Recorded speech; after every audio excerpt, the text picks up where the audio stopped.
ನಿಮ್ಗೆ ಗೊತ್ತದ ಈಗಾಗಲೇ ಇಲ್ಲಿ ಕೇವಲ ಒಂದೇ ಸ್ಥಾನ ಬಂದಿತ್ತು ಕಾಂಗ್ರೆಸ್ಗೆ, ಈ ಸಲ ಒಂದೇ ಬರ್ತದೇನ್ರಿ? ಸಾಧ್ಯದನ? ಸಹಜವಾಗಿ ನೀವೆಲ್ಲ ನೋಡಿದಂಥದ್ದು ಈ ನಮ್ಮ ಯಡಿಯೂರಪ್ಪನ ವಿರೋಧವಾಗಿ ಅವರು ಮನ ಬಿ ಎಲ್ ಸಂತೋಷರಪ್ಪನ ಯಾವ ರೀತಿಯಾಗಿ ತೊಂದರೆಗಳಿದ್ದು ಏನು ಎಂತು ಅಂತ ಕೆ ಎಸ್ ಈಶ್ವರಪ್ಪನವರು ಸ್ವತಃ ಯಡಿಯೂರಪ್ಪನವ್ರ ಮಗನ ವಿರುದ್ಧ ನಿಂತಿದ್ದು, ಇನ್ನೂ ಅನೇಕ ಈ ಕ್ಷೇತ್ರಗಳಲ್ಲೇ ಈ ಬಿ ಜೆ ಪಿ ವಿರೋಧಿ ಅಲೆ ಮತ್ತು ಅದರಲ್ಲೂ ಕರ್ನಾಟಕದಲ್ಲೇ ಇವತ್ತು ಕಾಂಗ್ರೆಸ್ ಸರ್ಕಾರ ಇರೋದ್ರಿಂದಾಗಿ ಮಿನಿಮಮ್ 10ರಿಂದ 15 ಈ ಕಾಂಗ್ರೆಸ್ಗೆ ಆಯ್ಕೆ ಆಗುವಂಥ ಸಾಧ್ಯತೆ ಅದ.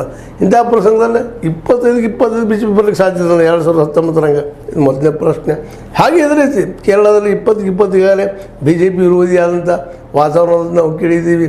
ಅದೇ ಕಾಲಕ್ಕೆ ಆಂಧ್ರದಲ್ಲಿಯೂ ಅದೇ ರೀತಿ ಪರಿಸ್ಥಿತಿ ಅದ. ತೆಲಂಗಾಣದಲ್ಲೂ ಸ್ವಲ್ಪ ಚೇಂಜ್ ಆಗ್ಬೋದು. ಆದರೂ ಆಂಧ್ರದಲ್ಲಿ ಒಂದು ಹೋಪ್ಸ್ ಏನಪ್ಪ ಅಂದರೆ ಚಂದ್ರಬಾಬು ನಾಯ್ಡು ಅವರ ಪಕ್ಷ ಸಲ ಆಡಳಿತಕ್ಕೆ ಬರ್ತಾ ಇದೆ ಅನ್ನುವಂಥ ಮಾತು ಕೇಳಿ ಬರ್ತಾ ಇದ್ದಾವೆ.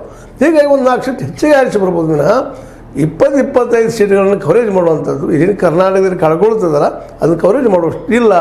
ಅದು ಒಂದೆಲ್ಲ ಆಯ್ಕೆ ಆದ ಸಹಿತ ಚಂದ್ರಬಾಬು ನಾಯ್ಡು ಅವರ ಪಕ್ಷ ಆಯ್ಕೆ ಆಗುವಂಥ ಸಾಧ್ಯತೆಗಳು ಹೆಚ್ಚಿದ್ದಾವೆ ಅನ್ನುವಂಥ ವರದಿಗಳು ಬರ್ತಾ ಇದ್ದಾವೆ. ಹೀಗಾಗಿ ದಕ್ಷಿಣದ ಭಾಗಗಳು ಹೆಚ್ಚು ಮುಚ್ಚಿದಂಗೆ ಆಗಿದಾವೆ ರೀ. ಅಂದಾಗ ಎಲ್ಲಿಂದ ಬರ್ತಾವೆ ಇವರಿಗೆ 310 ಎಲ್ಲಿಂದ ಬಂದು ಇವರಿಗೆ ಇಲ್ಲಿವರೆಗೆ ಇಷ್ಟೊಳಗೆ 5 ಕಂತಿನೊಳಗೆ 5 ಹಂತದ ಈ ಚುನಾವಣೆಯಲ್ಲಿ ಅನ್ನೋದು ಒಂದು ದೊಡ್ಡ ಯಕ್ಷ ಪ್ರಶ್ನೆ. ದಕ್ಷಿಣ ಭಾರತ ಹೆಚ್ಚು ಕಡಿಮೆ ಅವ್ರ ಲೆಕ್ಕ ನೋಡಿದರೆ ಅವರು ಹಿಂದಿನ ಲೆಕ್ಕ ಅಲ್ಲ, 2019 ಲೆಕ್ಕ ರಿಪೀಟ್ ಆಗಲಿಕ್ಕೆ ಸಾಧ್ಯ ಇಲ್ಲ. ಹೀಗಾಗಿ ಅವ್ರು ಇಡೀ ಒಂದು ದಕ್ಷಿಣ ಭಾರತದಲ್ಲಿ ಒಂದು 10-20 ಮ್ಯಾಕ್ಸಿಮಮ್ 20 ಬಂದರೆ ಒಂದು ಸಾಧನೆ ಏನಪ್ಪ ಅನ್ನುವಂಥ ಪರಿಸ್ಥಿತಿ ಅದ. ಇನ್ನು ನೀವು ಮಹಾರಾಷ್ಟ್ರ ಕಡೆ ಹೊರಟ್ರೆ ಅಥವಾ ಇವತ್ತು ರಾಜಸ್ಥಾನದ ಕಡೆ ಹೊರಟ್ರೆ, ರಾಜಸ್ಥಾನದಲ್ಲಿ ಹೌದು ಹಿಂದಿನ ಚುನಾವಣೆಯಲ್ಲಿ 20 ಬಿ ಜೆ ಪಿ ಅಷ್ಟೆಲ್ಲ ಈ ಸಲ ಆಗ್ತಾವೆ. ಯಾಕಂತಂದರೆ ವಸುಂಧರಾ ರಾಜೆ ಅವರು ಪೂರ್ಣ ಪ್ರಮಾಣದಲ್ಲಿ ತನ್ನ ಒಂದು ಕ್ಷೇತ್ರ ತಮ್ಮ ಮಗನಿಗೆ ಏನೋ ಕೊಟ್ಟಂಥ ಕ್ಷೇತ್ರ ಬಗ್ಗೆ ಅಷ್ಟೇ ಅವರು ವಿಚಾರ ಮಾಡ್ತಾ ಇದ್ದಾರಲ್ಲ, ಮತ್ತೊಂದು ವಿಚಾರ ಮಾಡ್ತಾಯಿಲ್ಲ. ಹೀಗಾಗಿ ಅಲ್ಲೂ 50% ಮೇಲೆ ಈ ಒಂದು ಕಾಂಗ್ರೆಸ್ಸಿನ ಸೀಟುಗಳು ಆಯ್ಕೆ ಆಗ್ತಾ ಇದ್ದಾವೆ ಅನ್ನುವಂಥದ್ದು. ಇನ್ನು ಮಹಾರಾಷ್ಟ್ರದಲ್ಲಂತೂ ಹೆಚ್ಚು ಕಡಿಮೆ ಅಲ್ಲಿ ಇರೋದ ಒಂದು 20-22 ಸೀಟ್ ಆರಿಸಿ ಬರ್ತಿದ್ದು ಬಿ ಜೆ ಪಿಗಿರೋದು. ಮತ್ತು ಅವ್ರ ಜೊತೆಗಾರರಂತ ಇವತ್ತು ಶಿಂದೆ ಗುಂಪದವರು ಆ ಪ್ರಮಾಣದಲ್ಲಿ ಬರ್ತಾ ಇಲ್ಲ. 1-2 ಬಂದರೆ ಹೆಚ್ಚು ಶಿಂದೆ ಅವ್ರದ್ದು, ಇವ್ರದ್ದು 1-2 ಸಿಂಗಲ್ ಲಿಸ್ಟಲ್ಲಿ ಬಂದರೆ ಹೆಚ್ಚು ಅನ್ನೋಂಥ ಒಂದು ವರದಿಗಳಿದ್ದಾವೆ ಮಹಾರಾಷ್ಟ್ರದಲ್ಲೇ. ಅದೇ ಪರಿಸ್ಥಿತಿ ಇವತ್ತು ಉತ್ತರ ಪ್ರದೇಶದಲ್ಲಿ ಅದ. ಮಧ್ಯಪ್ರದೇಶದಲ್ಲೂ ಸಹ ಸಾಕಷ್ಟು ಶಿವರಾಜ್ ಸಿಂಗ್ ಚೌಹಾಣ್ ಅವರಿಗೆ ಹಿಂದಿನ ಮಹತ್ವವನ್ನು ಕೊಟ್ಟಿಲ್ಲ. ಹೀಗೆ ಅವರು ಓಡಾಡಿ ಕೆಲಸ ಮಾಡ್ತಾ ಇಲ್ಲ. ಹೀಗಾಗಿ ಈ ಏನು ಒಂದು ರಿಸಲ್ಟ್ ಇತ್ತು ಹಿಂದಿನ 2019 ಅದೇ ರೀತಿಯಾದಂಥ ರಿಸಲ್ಟ್ ಆಗಲಿಕ್ಕೆ ಸಾಧ್ಯ ಇಲ್ಲ ಅನ್ನುವಂಥದ್ದು ಮಹಾರಾಷ್ಟ್ರದಲ್ಲಿ ಆಗಿರ್ಬೋದು, ಮಧ್ಯಪ್ರದೇಶದಲ್ಲಿ ಆಗಿರ್ಬೋದು, ಇನ್ನೊಂದು ಆಗಿರ್ಬೋದು ಈ ಪರಿಸ್ಥಿತಿ ಇದಾವೆ. ಮುಂದಿನ ಅದೇ ಕಾಲ ಬಿಹಾರದಲ್ಲಿ ಪರಿಸ್ಥಿತಿ ಹಾಗೆ ಇದೆ. ಹಾಗೂ ಲಾಸ್ಟ್ ಟೈಮ್ ಏನೂ ಬಂದಿರಲಿಲ್ಲ ಆರ್ ಜೆ ಡಿಗೆ, ಮ್ಯಾಕ್ಸಿಮಮ್ ಇವರೇ ಬಂದಿತ್ತು. ಇವು ನಮ್ಮ ಏನಪ್ಪ ಅಂತಂದ್ರೆ ನಮಗೆ ಎನ್ ಡಿ ಎ ಅಂದರೆ ನಮ್ಮ ನಿತೀಶ್ ಕುಮಾರ್ ಮತ್ತು ಈ ಮೋದಿ ಅವ್ರದ್ರೆ ಮ್ಯಾಕ್ಸಿಮಮ್ ಬಂದಿತ್ತು. ಹೀಗಾಗಿ ಇವತ್ತು ಇವರೇನು ಆರ್ಗ್ಯುಮೆಂಟ್ ಮಾಡ್ತಾ ಇದ್ದಾರೆ 310 ಬರ್ತಾವಂತೆ, ಅದು ಎಲ್ಲಿಂದ ಬರ್ತಾವೆ ಗೊತ್ತಿಲ್ಲ. ಆದರೆ ಇವೆಲ್ಲ ಸೋಲು ಅವಕಾಶಗಳು ಹೆಚ್ಚಿದ್ದು ಇವತ್ತು ನಮ್ಮ ಅಧಿಕಾರಶಾಹಿ ಜನಕ್ಕೆ ಮನವರಿಕೆ ಆಗ್ಯದ.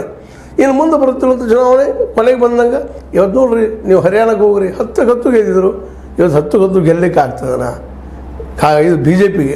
ಅದೇ ಕಾಲಕ್ಕೆ ಹಿಮಾಚಲ ಪ್ರದೇಶದಲ್ಲಿ 10 ಅಪ್ಪೂರ್ನೆಲ್ಲ ಗೆದ್ದಿದ್ರು, ಅದು ಗೆಲ್ಲಲಿಕ್ಕೆ ಆಗ್ತದನ. ಪಂಜಾಬ್ದಲ್ಲೇ 2 ಬಂದಿದ್ದು, 2 ಗೆಲ್ಲಲಿಕ್ಕೆ ಆಗ್ತದನ. ಇವೆಲ್ಲ ಪ್ರಶ್ನೆಗಳಿದ್ದಾವೆ ರೀ, ಇದು ಹಳ್ಳಿಗೆ ಬಂದದ. ಹೀಗಾಗಿ ಇದನ್ನೆಲ್ಲ ನೋಡಿದಂಥ ಅಧಿಕಾರಶಾಹಿ ಜನ ಪೂರ್ತಿಯಾಗಿ ತಂಡ ಹೊಡೆದ್ಬಿಟ್ಟಿದ್ದಾರೆ ಇವತ್ತು. ಹೀಗಾಗಿ ಮೋದಿಯವರ ಒಂದು ಏನು ಕನಸಿನ 400 ಇತ್ತು ಅದಂತೆ ಅಸಾಧ್ಯ. ಇನ್ನು 272 ಮೆಜಿಕ್ ಫಿಗರ್ ಏನದಲ್ಲ ಅದು ಸಹಿತ ಭಾಳ ಕಷ್ಟ ಅದ, ಭಾಳ ಅಂದರೆ ಭಾಳ ಕಷ್ಟ ಅಂತೇಳಿ ರಿಪೋರ್ಟ್ಗಳು ಬರ್ತಾ ಇದ್ದಾವೆ. ಹೀಗಾಗಿ ಈ ಒಂದು ಹಂತದಲ್ಲಿ ಯಾವುದೇ ರೀತಿಯಾಗಿ ನಮ್ಮ ಮೋದಿಯವರು ಅವರು ಮಾತಾಡಿದರು ಇವತ್ತು ಒಂದು ರೀತಿ ಕಲ್ಪನಾತ್ಮಕವಾಗಿ ಕಾಣ್ಬೋದು ವಿನಃ ಮತ್ತೇನಲ್ಲ. ಇನ್ನು ಇದನ್ನು ಮೀರಿ ಏನಾದರೂ ಪವಾಡದಂಗೆ ಆದ್ರೆ ಈಗಾಗಲೇ 1,70,00,000 ಓಟುಗಳು 1.7 crore ಓಟುಗಳು ಹೆಚ್ಚುವರಿಯಾಗಿ ಬಂದಿದ್ದಾವೆ ಅಂತೇಳಿ ಒಂದಿಷ್ಟು ಆರೋಪಗಳು ಕೇಳಿ ಬರ್ತಾ ಇದ್ದಾವೆ. ಅದರಿಂದಾಗಿ ಏನಾದರೂ ರಿಸಲ್ಟ್ ಏರ್ಪೇರ್ ಆಗಬಹುದಾ ಅನ್ನುವಂಥದ್ದು. ಯಾಕಂದರೆ ಪ್ರತಿಯೊಂದು ಕ್ಷೇತ್ರಕ್ಕೂ 28,000 ಮತಗಳು ಹೆಚ್ಚಿಗೆ ಬಂದಾವೆ ಡಿವೈಡ್ ಮಾಡಿ ತೆಗೆದಾಗ. ಈ 28,000 ಓಟುಗಳು ಯಾರಿಗೆ ಹೋಗ್ತಾವೆ? ಇದೇನಾದರೂ ಸ್ವಲ್ಪ ಪೆಟ್ಟು ಕೊಡ್ಬೋದಾ ಈ ಚುನಾವಣೆ ಈ ರಿಸಲ್ಟ್ ಮೇಲೆ ಅನ್ನೋ ಸಹಿತ ಇವತ್ತು ಪ್ರಶ್ನೆಗಳು ಇದ್ದಿದ್ದಾವೆ. ಇದೆಲ್ಲ ಯಾಕೆ ಚರ್ಚೆ ಮಾಡ್ತಾ ಇದ್ವಿ ಅಂದರೆ ಇವತ್ತು ಅಧಿಕಾರಶಾಹಿ ಜನ ಪೂರ್ತಿಯಾಗಿ ಬೆದರಿದ್ದಾರೆ. ಇಷ್ಟಾಗಿಯೂ ಸಹಿತ ನಾವು ಗೆಲ್ತೀವಿ ಅನ್ನೋಂಥ ಭರವಸೆ ಅವ್ರಿಗಿಲ್ಲ. ಮತ್ತು ಒಂದೆರಡು ನಾಳೆ ಇನ್ನೊಂದು ಏನದಪ್ಪ ಅಂದರೆ ಈ ಅಧಿಕಾರಶಾಹಿ ಜನಕ್ಕೆ ಸಪೋಸ್ ಏನಾದರೂ ಇಂಡಿಯಾ ಬಂದರೆ ನಮಗೆ ಬಿಡೋದಿಲ್ಲಪ್ಪ, ಅಂದರೆ ನಾವು ಅಷ್ಟು ತಪ್ಪಿತಸ್ಥರಾಗ್ತೀವಿ. ಯಾಕಂದರೆ ಏನೋ ಆರೋಪಗಳು ಬಂದರೂ ಸಹಿತ ಏನೋ ನೋಡೋದು ಸಹಿತ ಮೇನ್ ಬರೋದು ಅದು ಅಧಿಕಾರಶಾಹಿ ಮೇಲೆ ಕರೆಕ್ಟಿಗೆ ಬರೋದು. ಯಾಕಂದ್ರೆ ರಾಜಕಾರಣಿಗಳೆಲ್ಲರೂ ಒಂದೇ ಇದ್ದಂಗೆ ಇರ್ತಾರೆ, ಒಬ್ಬರೊಬ್ರು ದಾಟ್ಕೊಂಡು ಹೋಗ್ತಾರೆ. ಆದರೆ ಪೆಟ್ಟು ನಮಗೆ ಬಿಡ್ತಾನೆ ಅನ್ನೋದು ಭಯ ಅವ್ರಿಗೆ ಕಾಡ್ಲಿಕ್ಕೆ ಆಗ್ತದೆ. ಅಧಿಕಾರ ಇದ್ದಾಗ ಏನೋ ಮಾಡಿದ್ದಾರೆ, ಈಗ ಅದು ಮುಚ್ಕೊಳ್ಳೋದು ಅಷ್ಟೇ ಕಷ್ಟ ಅದ. ಬಟ್ ಹಂಗಂತೇಳಿ ಅದರಲ್ಲಿ ಉಳಿದ್ರೂ ಅರ್ಥ ಇಲ್ಲ ಅನ್ನೋದು ಈಗಾಗಲೇ ಸ್ಪಷ್ಟ ಆಗಲಿಕ್ಕೆ ಆಗ್ತದೆ. ಹೀಗಾಗಿ ಈ ಅಧಿಕಾರಶಾಹಿ ಜನರ ಒಂದು ಚಟುವಟಿಕೆ ಇವರು ಗಡಬಡಿ ಅನ್ನು ನೋಡಿದಾಗ ಮೋಸ್ಟ್ ಪ್ರಾಬಲಿ ಇಂಡಿಯಾ ಗಠಬಂಧನ ಗೆಲ್ಲುವಂಥ ಎಲ್ಲ ಅವಕಾಶಗಳು ಹೆಚ್ಚಾಗಿದ್ದಾವೆ ಅಂತೇಳಿ ಯಾರಾದರೂ ಹೇಳಬಹುದು. ಹೀಗಾಗಿ ಇವತ್ತು ಏನಪ್ಪ ಅಂದ್ರೆ ಮೋದಿ ಮತ್ತು ಶಾರ್ ಅವರಿಗೆ ಇದೊಂದು ಅತ್ಯಂತ ಕಠಿಣ ಮತ್ತು ಪರೀಕ್ಷಾ ಕಾರಣ.